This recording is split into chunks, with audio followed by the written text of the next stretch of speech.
Chào tất cả anh em đam mê trên mọi miền Tổ quốc nha. Rất vui hôm nay lại được gặp lại với tất cả mọi người.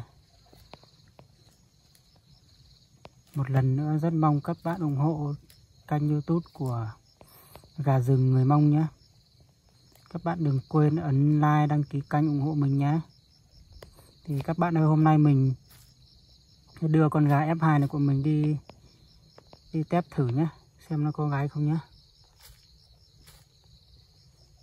Nhưng mà hôm nay thật sự là rất là thất vọng cho em nó. Đi nó không chịu gái tí nào luôn. Mọi hôm ấy thì mình cầm đi nó cũng gái rất nhiều, nhưng mà hôm nay tự không hiểu sao tự nhiên nó lại không gái nữa. Chịu thật đấy.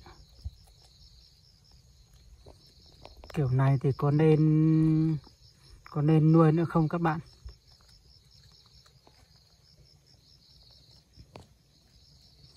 Em nó thì đẹp trai thì cũng đẹp trai thật, nhưng mà nó lại im lặng thế này thì có chết không chứ. Đây gà tơ nha mọi người nha. Gà tơ của năm nay thôi nhá. Chiến binh này sẽ chuẩn bị cho mùa tới nha. Miền Bắc mình chưa vào mùa cho nên là cũng tập dần cho nó chuẩn bị nhá.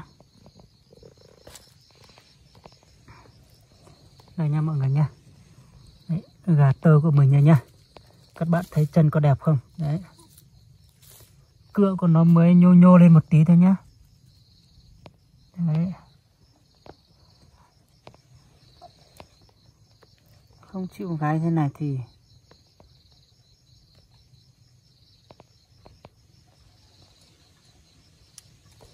đến lúc vào mùa thì làm sao đây?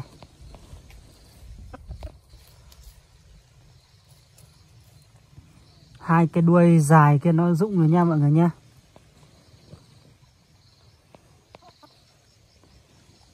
Đấy thì mình cũng quay một ít thế này cho mọi người cùng xem thôi nhé. Thì một lần nữa rất mong các bạn ủng hộ channel của mình nữa.